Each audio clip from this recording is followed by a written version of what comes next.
যোৱা কালি অসম বিধানসভাত অসমৰ ৬জনকীয় জনজাতিকৰণৰ যিখন প্ৰতিবেদন দাখিল কৰে তাৰ কাৰণে মই মুখ্যমন্ত্ৰী মহোদয়ক মই ধন্যবাদ জনাইছোঁ।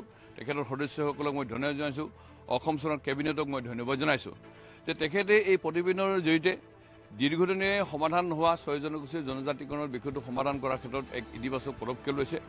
আটাইতকৈ ডাঙৰ কথা যে বৰ্তমানৰ জনজাতিসকলে যিটো শংকিত হৈছিল যে ৬জনগোষ্ঠীৰ জনজাতিকৰণ কৰিলে বৰ্তমানৰ জনজাতিসকলৰ অধিকাৰ খৰ্ব হ'ব, যে বৰ্তমানৰ জনজাতিসকলৰ যাতে অধিকাৰ খৰ্ব নহয় সেই কথাটো নিশ্চিত কৰি যোৱাকালি মুখ্যমন্ত্ৰী প্ৰতিবেদন দাখিল কৰিছে। আৰু এই ক্ষেত্ৰত মৰাণ, মটক আৰু অভিযুক্ত গোৱালপাৰা জিলাৰ কোচাছমুখীসকলক ভূঞাম জনজাতি হিচাপে প্ৰস্তাৱ ৰাখিছে। আনহাতে অভিযুক্ত গোৱালপাৰা জিলাৰ বাকী থকা কোচাছমুখীসকল, আহোমসকল, চুতীয়াসকল আৰু ৬জনগোষ্ঠীৰ কিছু জনগোষ্ঠীক STV হিচাপে অৰ্থাৎ ভেলী হিচাপে উপত্যকা হিচাপে সন্নিৱিষ্ট কৰিছে। মই ভাবোঁ এয়া যোগাত্মক আৰু এয়াই বাস্তৱ আৰু এয়াই সমাধানৰ একমাত্ৰ সূত্ৰ হ'ব পাৰে। আদৰণি জনাইছোঁ। খালি একমাত্ৰ কোচাছমুখী জনগোষ্ঠীৰ দুটা মই সংশোধন কৰিবৰ কাৰণে মুখ্যমন্ত্ৰী মহোদয় আৰু মন্ত্ৰীসকলক মই অনুৰোধ কৰিম। সেয়া হ'ল যিটো প্ৰতিবেদনৰ যিটো উল্লেখ আছে যে অভিযুক্ত গোৱালপাৰা জিলাৰ অন্তৰ্গত চিৰাং আৰু কোকৰাঝাৰৰ কোচাছমুখীসকলক ভূঞাম জনজাতিৰ মৰ্যাদা পাব লাগিলে তাত BTC পৰিষদ আৰু জনজাতি সংগঠনবিলাকৰ কি কৰিব লাগিব, অনুমতি ল'ব লাগিব। যে যিহেতুকে ইয়াত আমাক জনজাতিকৰণ কৰিলে চিৰাং, কোকৰাঝাৰ বা BTC জনজাতিকৰণ কৰিলেও জনজাতিসকলৰ কোনো অধিকাৰ খৰ্ব নহয়, কাৰণ তেওঁলোকৰ যি বিধানসভা বা তেওঁলোকৰ BTC পৰিষদ বা লোকসভা আছে তাত নিশ্চিতভাৱে তেওঁলোকে সেই প্ৰতিনিধিত্ব কৰিব পাৰিব।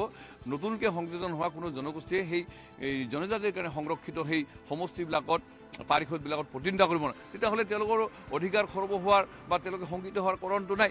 গতিকে এই যিটো এটা ক্লজ লিখিছে যে BTC প্ৰশাসনৰ বা জনজাতি সংগঠনবিলাকৰ অনুমতি লৈ সেইটো সংশোধন কৰিব লাগে। দ্বিতীয়তে হৈছে যে এটা টাইম ফ্ৰেম কৰিব লাগে যে কোনসকল কোচাছমুখীয়ে জনজাতিৰ মৰ্যাদা পাব, ST প্লেন বা STV হিচাপে।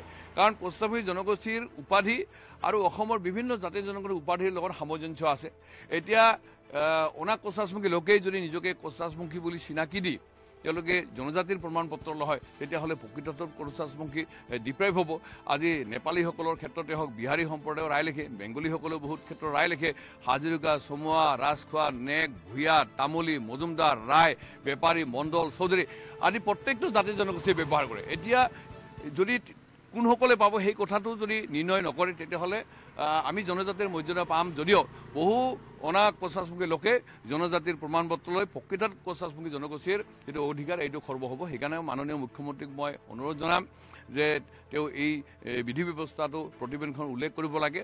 আৰু লগতে অভিযুক্ত গোৱালপাৰা জিলাৰ কোচাছমুখীৰ চিৰাং আৰু কোকৰাঝাৰ জিলাৰ কোচাছমুখীসকল যাতে জনজাতি পূৰণ কৰাৰ ক্ষেত্ৰত যাতে কোনো আহুকালৰ কোনো অসুবিধাৰ সৃষ্টি নহয় সেই কথাটো কৰিব লাগে। আৰু তাৰ লগে লগে মই জনজাতি সংগঠনবিলাক অনুৰোধ কৰিছোঁ, আহ্বান কৰিছোঁ যে আপোনালোকে এই জনগোষ্ঠীৰ বিৰুদ্ধাচৰণ নকৰিব, আৰু কৰিলে আমি ভাবিম যে আপোনালোকে এই জনগোষ্ঠীৰ সামগ্ৰিক বিকাশ আৰু উন্নয়ন নিবিচাৰে।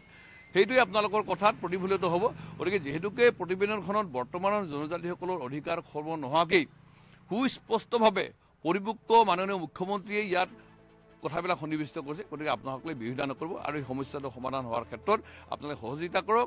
আৰু আমি একে জাতি জনগোষ্ঠীৰ একে পৰিয়ালৰ মানুহ হিচাপে এই অসমখনৰ সামগ্ৰিক বিকাশ আৰু উন্নয়নৰ দিশত আমি আগলৈ লৈ যাব লাগিব।